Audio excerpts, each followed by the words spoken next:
Assalamualaikum warahmatullahi wabarakatuh. Perkenalkan, saya Anggita Altof dari Ilmu Komunikasi A semester 3 NIM 21105540002. Di sini saya akan memenuhi tugas saya dengan menerangkan tentang teori-teori dasar komunikasi interpersonal. Teori penetrasi sosial adalah teori komunikasi yang terkait dengan proses pembentukan relasi atau hubungan ketika individu beranjak dari komunikasi yang superficial ke komunikasi yang lebih intim.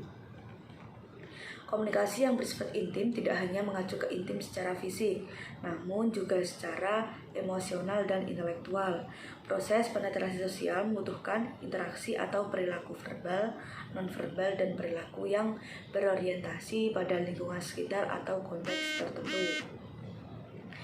Proses analogi dalam sosial penetrasi terdapat analogi yang dapat digunakan untuk menggambarkan proses semakin erat dan dekatnya suatu hubungan, yaitu analogi bawang. Analogi tersebut menjelaskan bahwa lapisan-lapisan bawang tersebut diumpamakan sebagai representasi dari personality atau kepribadian seseorang individu, dengan layer atau lapisan terluar merupakan citra publik atau public image dari individu tersebut.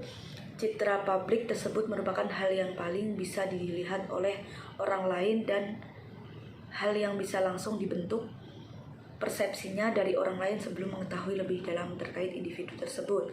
Contoh dalam realitas kehidupan, ketika seseorang mengawali suatu hubungan, tentunya seseorang akan berusaha mengupas lapisan demi lapisan dari kepribadian atau karakteristik individu yang sedang berusaha kalian kenal lebih jauh.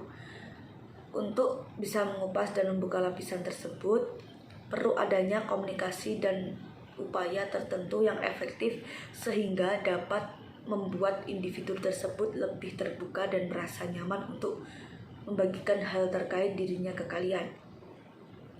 Konsep resiprositas. Secara sederhana, resiprositas adalah pertukaran timbal balik antara individu atau antar kelompok. Konsep resiprositas juga berkaitan dengan teori ini karena konsep tersebut menggambarkan bahwa ketika seseorang membuat bagian dirinya ke individu yang lain, individu tersebut akan mengikuti dan melakukan hal yang sama. Dalam tersebut merupakan hal yang signifikan dalam proses pengembangan suatu hubungan. Contoh penerapan SPT dalam konteks PR dapat dilihat ketika seorang profesional PR dari suatu agensi atau konsultan memiliki seorang klien baru dari sebuah perusahaan dan menggunakan jasa untuk mengembangkan desain branding perusahaannya. Untuk dapat bekerja sama dengan baik dan mengetahui kebutuhan dan solusi yang sesuai, tentu perlu upaya yang dapat dari kedua belah pihak untuk memberi mengenal satu sama lain, termasuk juga mengenal perusahaan dan budayanya. Awal hubungan mungkin lebih digunakan untuk mengenal karakteristik dan kepribadian serta kebutuhan perusahaan.